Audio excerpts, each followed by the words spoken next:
And we're live. Hello. Hi, everybody. As you Welcome. welcome on in, welcome on in. It's nice to see a new face for me, old acquaintance for some of you. But welcome in, Book Dragon, Izzy, Bitzer. Sticks does have a green screen because I'm not going to have somebody talk trash about my room again. Um, They were a little rude about that. anyway, um,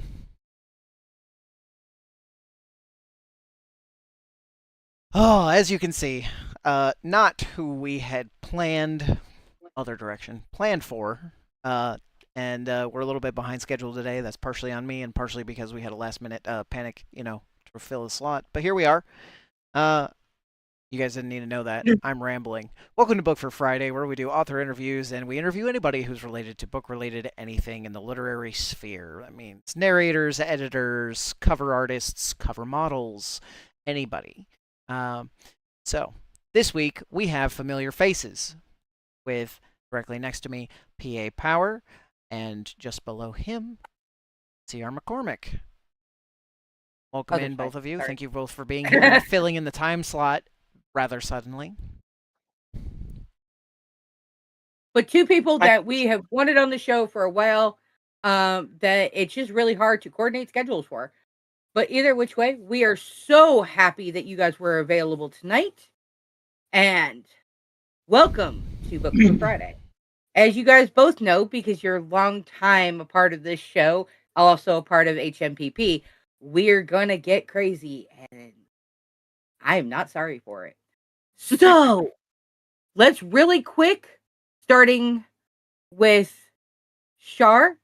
And by the way, how this will work, uh, whoever starts the question, because Shar, you're right across from me. I'm sorry, I have to point in the other direction. Um, if I ask the question first, you'll answer first. Patrick will answer second. If Six answers first, Patrick will answer. Back and forth. That's how we do this. Okay.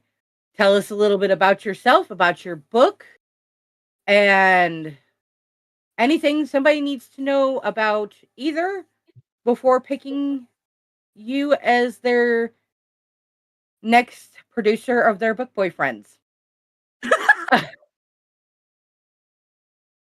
Okay. Well, my name is Sierra McCormick. I live in the middle of the woods, off grid, and I mean that literally. I live 45 minutes on a dirt road from the nearest highway, which is then 2 hours from the nearest town. Full generator powered.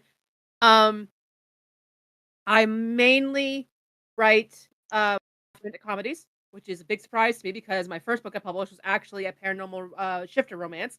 But I pivoted real hard when I initially got the idea of a mobster having to deal with a friendly neighbor who introduced herself with a plate of cookies while he had someone tied up in his living room that he was torturing. Um, One thing you have to keep in mind when if you're going to pick my books, was that what you said? Yeah. One thing you should keep in mind is that I call them romantic comedies, but they are still very much mafia books because on one page you'll go from the big scarred, tattooed, scary mobster trying to steal a cookie to the next page. Um, the melon baller he borrowed from his friendly neighbor is being used in a way melon ballers are not supposed to be used. But he replaced it with a brand new set once he was finished with it, so she didn't have to use it again because it got gooky. Well, let's face it, that's cross contamination, and we just don't deal with that. Right? For the specific book that we currently have advertised, actually, though, The Mobs from the PTA, that is the only one in the series that is not a romance. That is purely about a 41-year-old man desperately trying to deal with having an 8-year-old on his heels, and all of a sudden, rather than dealing with um, suburbanites who are looking for drugs from him, he now has to deal with big sales and science fair projects.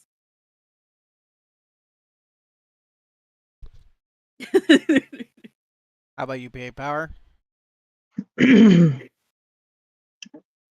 So I primarily write male shifter romance. I have a dark fantasy retelling of Peter Pan out as well. I have multiple works in progress. Most of it is male shifter romance, but I am dipping my toes more into the hetero side of things, which is a little outside of my wheelhouse. So bear in mind, it's like I'm making sure that I'm making sure all the parts go together the right way. I will say one thing I need to forewarn folks when they read my books: emotional damage.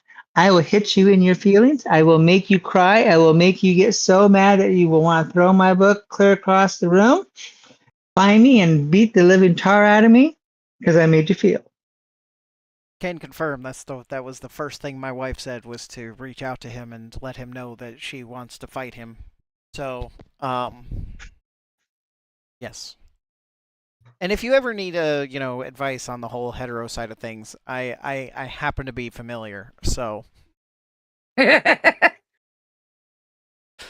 um, okay, well, I guess I'll kick it off with our first question. And since you have both been here and seen the show a bunch of times, I'm gonna have to start pulling out some ones I haven't pulled out before. So, my first question to you guys is: if you were to die tomorrow, would you want someone to finish your current work in progress or burn it so it's never seen?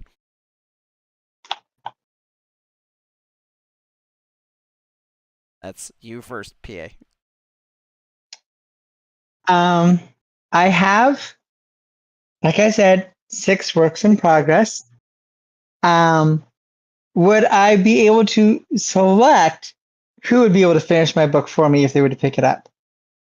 No, no. Because No, that no, would no, no, greatly. no, no, no. Do you want it? Do you want someone to pick it up and finish it, or burn it so it never sees the light of day? I've vested too much emotional damage into these pages to not have the stories hit the light of day. Most of these stories have been read on this platform, so people know the stories exist, and I do not want my headstone tortured and tormented because I didn't finish the story. I didn't give them the rest of it. Because I Plus, am not going to have someone summon me with a Ouija board and go, God damn it, how does the story end? plus, Now, me if and someone Patrick picks kind up of my have story, a pact that if anything happens to either one of us, we get the rights and we have to finish it. So there's technically that. so there's certain people that know how my stories go, but if my stories get picked up and finished, as long as it's someone I trusted, I wouldn't mind. But in order to get access to it, there had to be someone I trusted. All right. How about you, C.R. McCormick? I desperately need all 32 of my works in progress to be finished, whether it's by my hand or someone else's. I don't even think you need to die at this point. You're just like, someone else pick up some of these. I need help. I need help. Also, much in the vein of what is being said in the chat, with the whole being resurrected and forced to finish. Jen specifically would bring me back from the dead and force those stories to be finished because she's literally messaging me daily, going, "How's it going? How's it going? Are you done yet?" So no, I need them to be done. If it means someone else has to do it, absolutely. They need to. Yeah. So basically, you're just passing Jen off. Look, I've read the story she's starting. She's a fantastic author. I would 100% trust her. Also, she knows my world better than I do at this point. She's corrected me on things that I remembered incorrectly. So I would 100% trust her to finish it. Go for it, Julie. Oh yeah. Okay.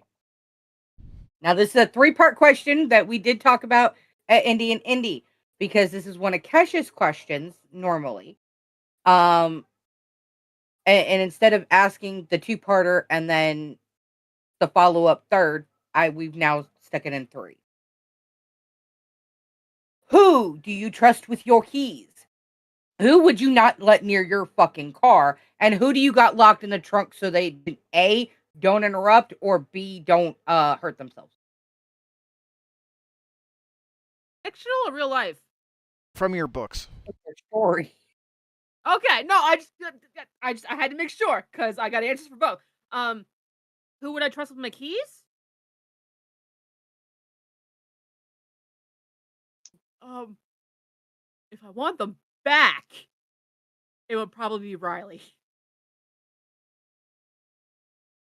Um, what was the second question? Okay. Who wouldn't you trust with your keys? Wouldn't I trust with my keys? I would not trust Dominic. No, no, no. I actually think it would be Dominic or Riley. I would trust with my keys. I would not trust Carter with my keys because he would play keep away because he would find it funny because he is 6'4" and I am 5'3". And who do you And have locked in the trunk? that's easy. I have Peyton locked in the back of my truck. Fair. I agree with that assessment. All right, PA. To you. I don't trust Zach with my car. I trust David, and I got that bitch Stephanie locked in the trunk. Oh, I've got the key to that truck. Absolutely. I'm working on Beyond the Pines.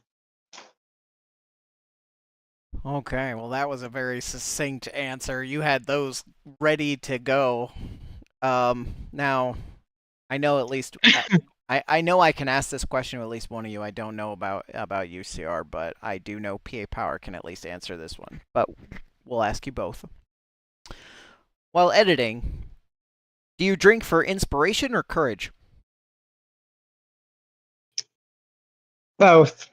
Inspiration so that way I can let my mind wander and I can go into the darkest reset of any sort of fantasy of what I could imagine and pull out of my ass for something to happen to the characters. But then I drink for the courage to actually step out of my comfort zone and put myself out there for something that I am not sure I'm ready to write. But you can never succeed if you don't fail first. That's why I don't always ask this question, but there's because not everybody drinks. How about UCR? I'm assuming you mean alcohol. Yes, Yeah, I don't drink alcohol. you don't drink. If we're talking coffee, it would be for inspiration. I don't need any more courage. I'm already a bit too bold in my writing. I'm already foraying into stuff I'm not familiar with. Like maybe I should save that for later. It would definitely be for inspiration. All right. Very interesting. Very interesting. Okay. Your characters are dropped on a desert island. Survivor style, but more like Naked and Afraid. Who's making it out and who's calling in for backup?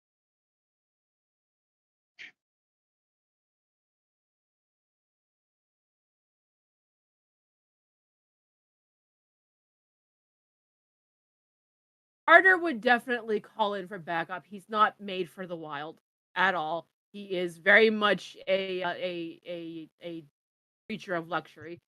Um, I think Evie would be able to. I think Evie would be able to do it. She's a scrappy little survivor. Um, Riley could make it.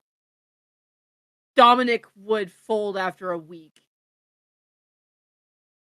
Zach would 100% be perfectly fine, and Gwen would fold on the first day.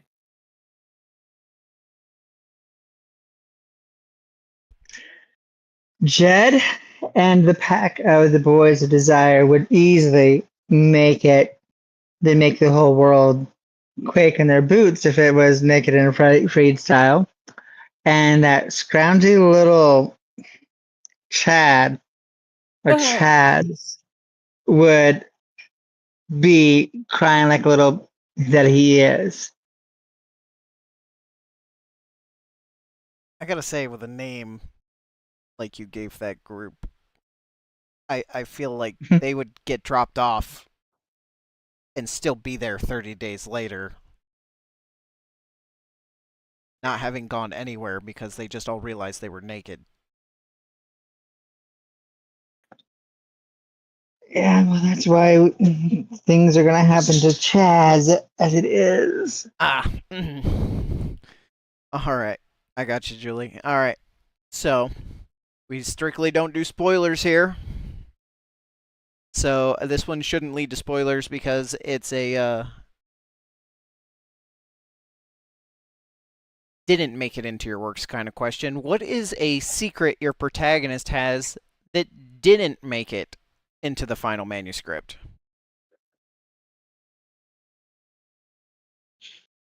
A secret.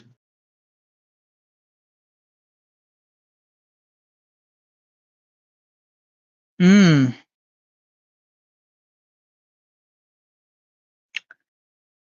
I don't know if I'm ready to disclose any of that yet because not all my books are complete.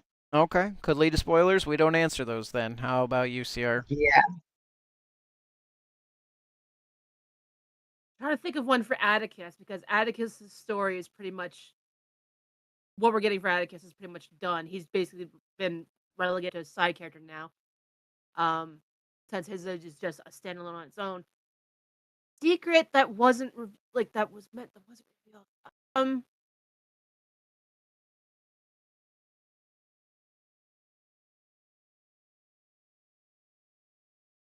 ooh, I was gonna do this, but I decided last second not to.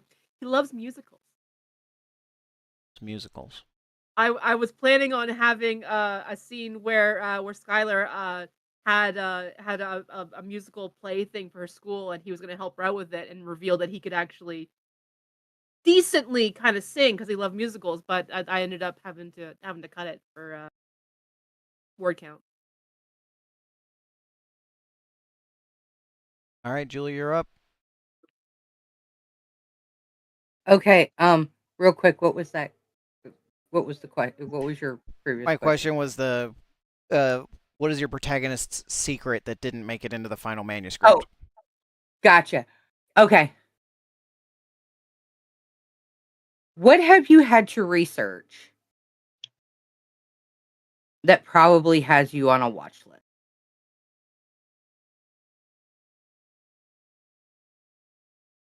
I mean, you laugh, but we've had some pretty wild answers on here. So let's see. I had to look up how much skin a person could have removed from their body and survive, and for how long it would, and what the actual cause of death getting a person is labeled as. For the record, apparently it is dehydration and shock. I could have told you that, but I'm in healthcare. For me, and you could survive with up to 20% of your skin being removed. That's it. 25% of you. I see. I learned something new today that I did not need to learn. I got a lot more. I am definitely on the watch list. What about you, PA? I missed yours.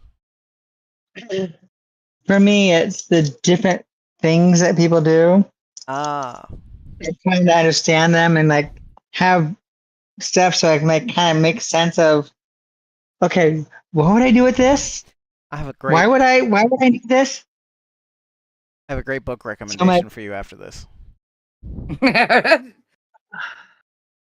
No, it's not. It's not like that. Hold on.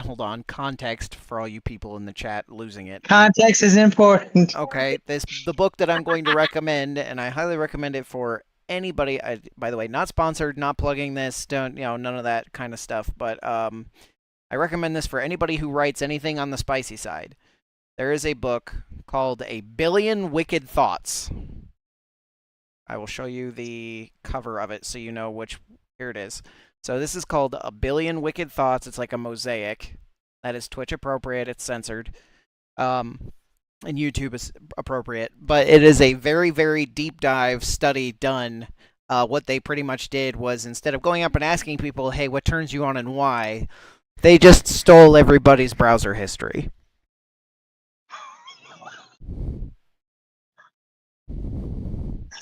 Because little did people know that adult sites post their metrics publicly. So they just pulled all those public metrics to see what people are searching. Oh my god. And Well, I can explain. but it goes deeply into the art of desire and why. That's actually really cool. Uh, all right, moving on. Moving on. What is? Give me a specific song that unlocks a specific character's voice in your head. I gotta go to my Spotify. Say that again. Give me a specific song that unlocks a specific character's voice in your head. Like who's the character and what song, like when you hear it, they start talking to you.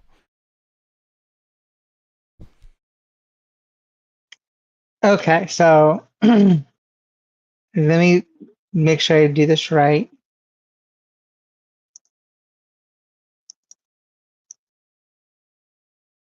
So when I hear the song I'm a Lost Boy by, what is her name here?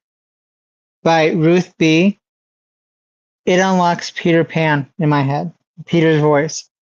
Because it's a female's voice, but Peter's at that age where he's not fully a man yet, but he's enough of a man to be a man. But it's like that gentleness, but it hits you at your core, it pulls at your heart. That kind of empowerment of that voice and that song unlocks Peter to me. Definitely did the thing with my hands. Nobody clipped that. How about you, CR? The one I've had on constant repeat these last few days since I've been writing Zach and Gwen's story has been Arsonist's Lullaby by Hosier. Because I think Zach's probably one of the most traumatized characters that I've written yet so far, which is one of the reasons he's just a blank slate. And up until now, he's just been a secondary character attending to Riley. But in this book, we're actually finally being able to actually hear his thoughts, and his thoughts go a constant mile a minute in his head. He's very talkative in his head, so we're now actually finally getting to see how he functions and how he works. And he's a very broken boy, so the somberness and the seriousness and the untreated trauma that comes out of the song Arson's Lullaby for me is the perfect mood setter for writing Zach. All right, Julie, fire away. Okay, we've got one from chat. We have a bunch of trolled questions from chat. Well, yeah. They're starting to accumulate. So let me go ahead and from Bitzer K. Which of your characters Bitzer? That's why I said they're troll questions. Chat is trolling us, as usual. I'm not. Bitzer, no. Bad Bitzer. Anywho, back to my question. If you could bring back any character that you had to kill off for a specific reason, just to kill them again, but maybe harsher because you didn't exactly get it the first time, who is it? And why? Can't say my real answer because it's a major spoiler, especially since I know Izzy is in the chat. So I'll go with my second answer, which would be Marcus, Riley's husband. No, we're not bringing that motherfucker back. But you said it would be so we could kill him again, even harsher. No, yeah, I did say that. We are going to.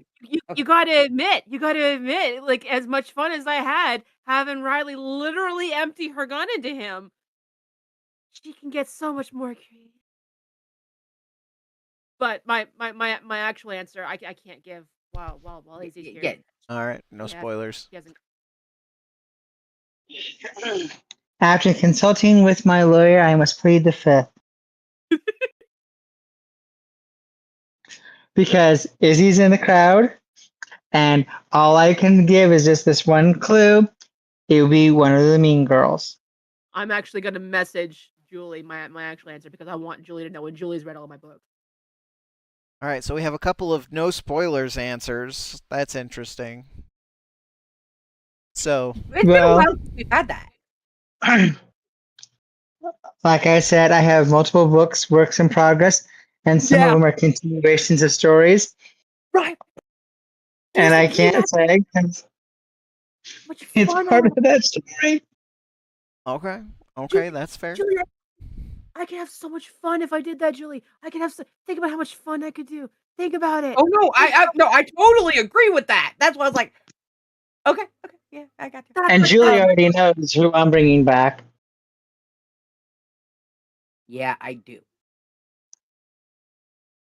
All And right. personally, I just want a 5-minute chat. I suspect I know, and yeah, I'm gonna need like 10 minutes in a room Just a little chat with Yeah. a nail instead of baseball bat, because it with some rhymes. razor wire wrapped around there Exactly. too. Yeah, some barbed wire. All Maybe right. some lemon juice and salt. So for my Anywho. question, I have to change the wording slightly because I know who my audience is this week. Normally, the question would be, what is a forbidden trope you secretly love but are too afraid to use? I'm going to change that wording to, what is a forbidden trope that you enjoy using too much?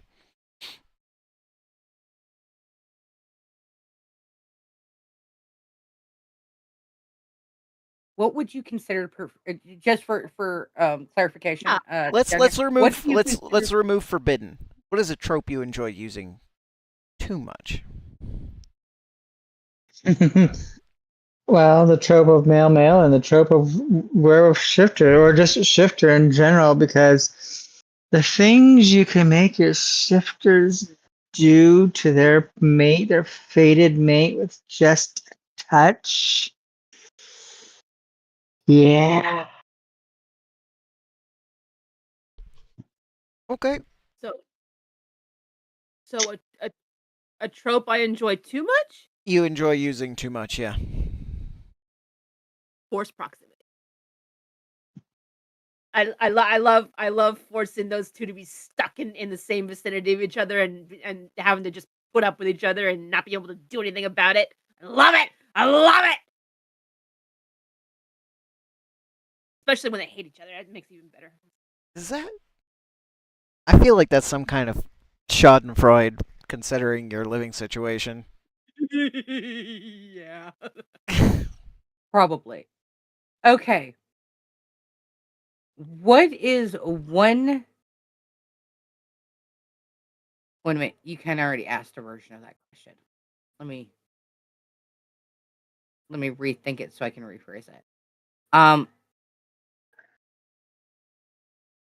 If you could sit down and have a beer or any kind of beverage with one of your characters to tell them it's gonna be okay, but you can't directly tell them. It's gonna kind of be a little bit more like sympathetic, but because I know your characters, so it's like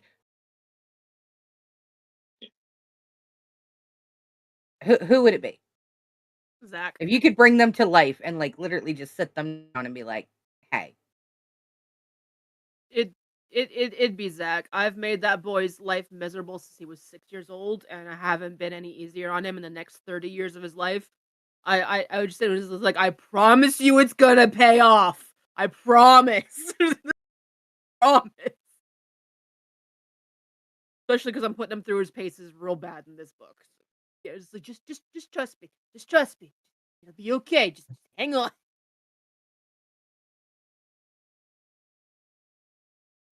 Either my Zach or Wendy. Oh, Wendy. Oh. you had to kill me, didn't you?" It's like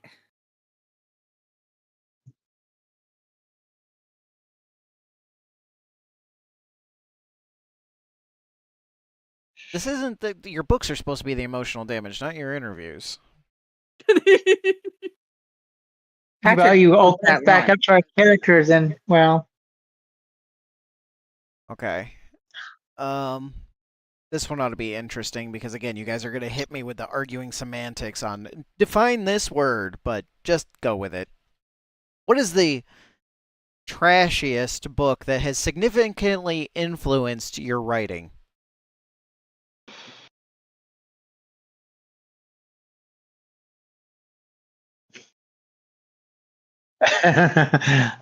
um, I will not confirm nor deny that or put them on blast, but my fellow indie authors that I've bought their books and they've had smutty scenes in it has definitely given me inspiration of I can write something like this and it's not going to kill me. There you go. Using other indie authors as a shield. I see what you're doing. No, it's okay. Hey, if someone else out there has the cojones and the fortitude to be like, hey, here, and it can actually get me to where like, oh, oh, okay, it's not that hard to be that open and allowing things to happen. Okay, because it's not just the bedroom scenes; it's some of the other emotional turmoil that people will go through. It kind of opens me up a little bit to be a little bit more honest with myself that I don't have to be in my little box.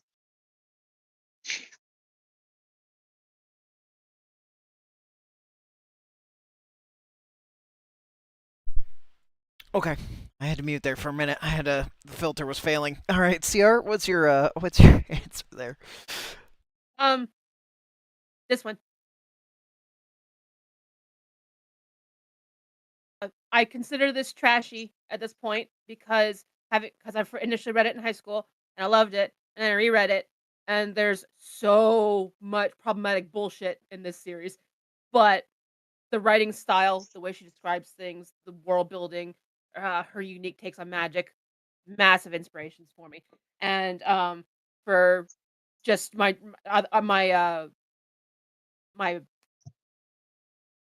violence scenes in my mafia books.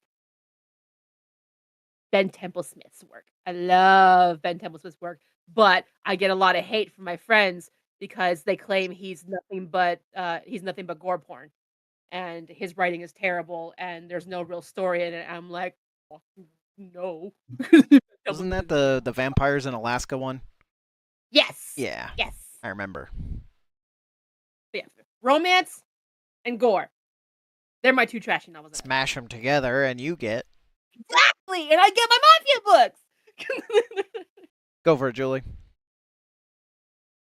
Okay. Um, who would you say is your biggest inspiration when you first started? And how has that differed to where you are now?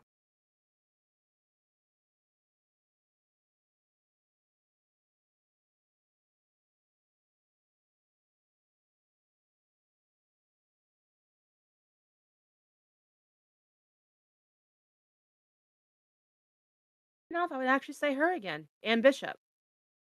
Um, I wanted to be her when I was growing up. I would read her books and be like, I wanna be a fantasy writer like her. I want to create this crazy, amazing fantasy world. I want to do that. Um, but I've pulled inspiration from so many different places. Like I get inspiration from James Cameron. I get inspiration from Don Bluth. I get inspiration from uh uh so many different directors for movies as well, because like I'll see like the script writers for them. But if I had to only pick one, I would say Anne Bishop, and it's different from that because I write so little fantasy now. Um, if anything, I look a lot more towards what is her fucking name?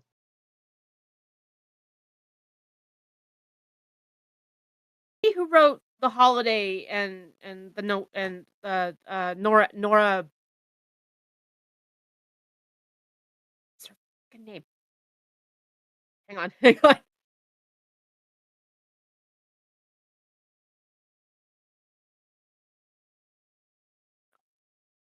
Nancy Myers. That's it. Nancy. I shifted from Ann Bishop to Nancy Myers. Funny enough, because of my shift from fantasy into romance, which I was not expecting.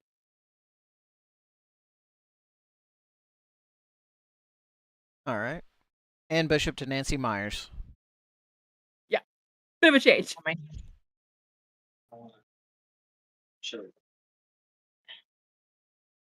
We got a brief pause. Oh, Terry Pratchett's a good one too. Yes, Terry Pratchett. Okay, repeat your question. Who was your inspiration when you first started, and how does that differ to who inspires you now?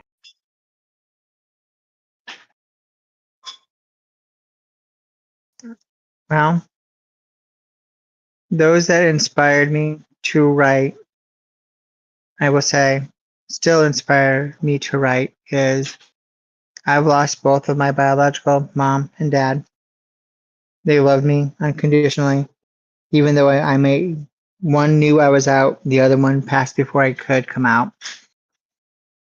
They loved me unconditionally, even though I had my quirks. They always pushed me to be more than what I was, always supported me. So I wrote initially to deal with emotion, my own emotional baggage. I still do. And I know that they're still my inspiration to leave my mark on this world and hopefully make the world a better place. Because in my opinion, my parents made the world a better place because they supported me.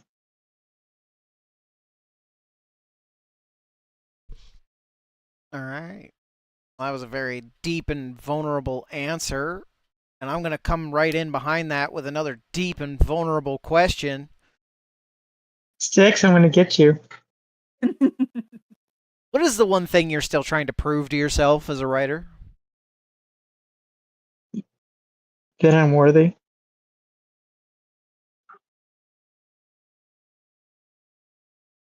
Got him. Fortunately, it's not the monthly challenge to make him feel anymore, so I'm a little late. But how about you, CR?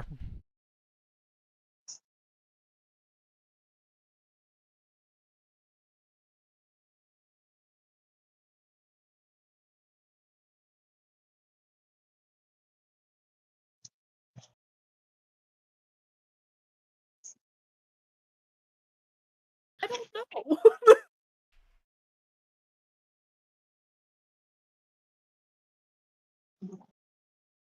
Oh, we all got moved around. I It's okay.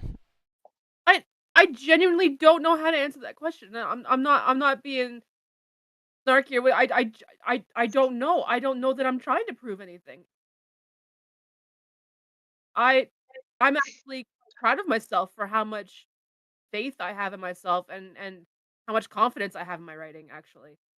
Um and I'm maybe that is something I'm trying to prove, that it's okay for me to be confident and that it doesn't mean that I'm arrogant about it. That's a nice way of putting that. It's okay to be confident. It's okay to be proud.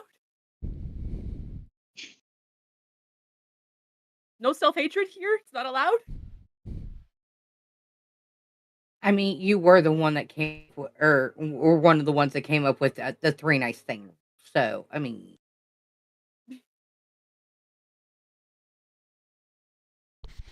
I see that resonated oh with a lot of people in chat. Yeah. Go for it, yeah, Julie. okay. We didn't ask if you guys could run long tonight, so we're gonna I'm probably go good. ahead and I'm good. I'm good. okay. Then moving right along. I mean, we're close to the end anyway. We got time for this question and the outro, so Right. Um, what is one thing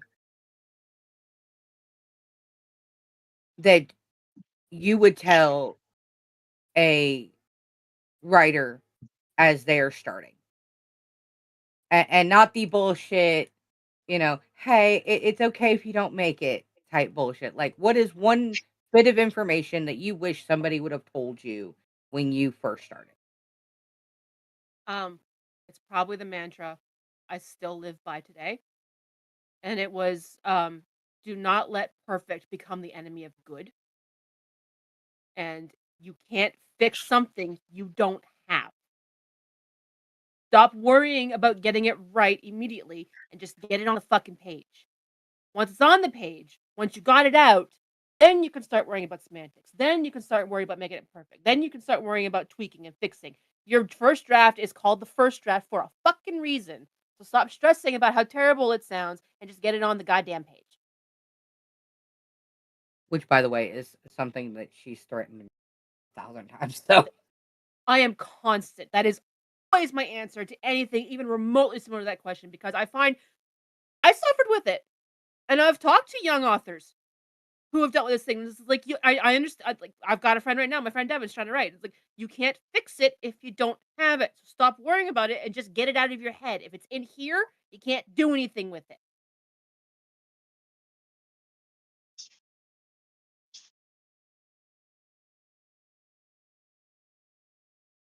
Good PA.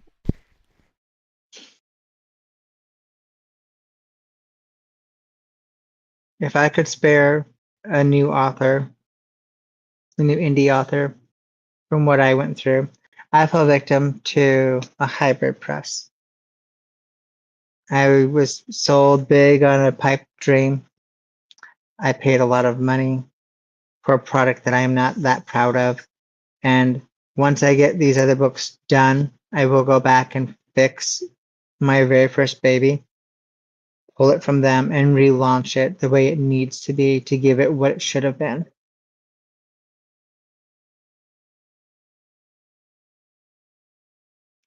That was a lot less emotional than all my other answers. Hey, what do you have? Hey, no. A quick side note to what Izzy said in chat. You can't edit a blank page. I challenge that statement. I will edit the shit out of a blank page. I will change the margins. I will change the spacing. I'll change the background Paint color. You could size. edit a blank page. You could actually put something on it. Nah. That would require me to actually write again, which doesn't happen. Izzy's actually right. That's formatting, not editing. That's technically correct. The best kind of correct. Guess what? Half of editing a book is formatting. So come at me. and Patrick will tell you exactly how difficult that is from time to time. Okay, well, thank you guys so much. Pat or Six, do you have another question or? No, we're about to roll into the outros. So if you have anything coming up, whether it's events, appearances, signings, etc., places in the flesh space that people can find you, let us know. Any works coming out and ETAs on those that people have to look forward to, let us know. And Julie was the last question, so it would be starting with PA Power. I have a local event here in Omaha at UNO for a book event. I think that'll be my last book event for this year. I hope it is. And then I have to finish these 6 works. That's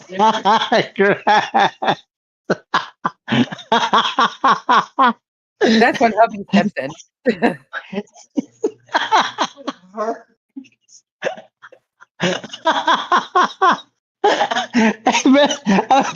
I'm gonna have to wrap this up.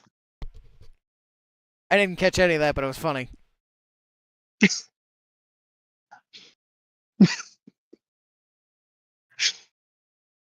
Hey. Okay, we'll pivot over to CR McCormick. I think I'm living with a mobster, which is the 1, 2, 3, 4, 5, third/6th book of the series. It's the third main book, but due to the novellas and standalones, it's technically the 6th. Coming out hopefully before Halloween. I think we dropped. We did. We did? Yep.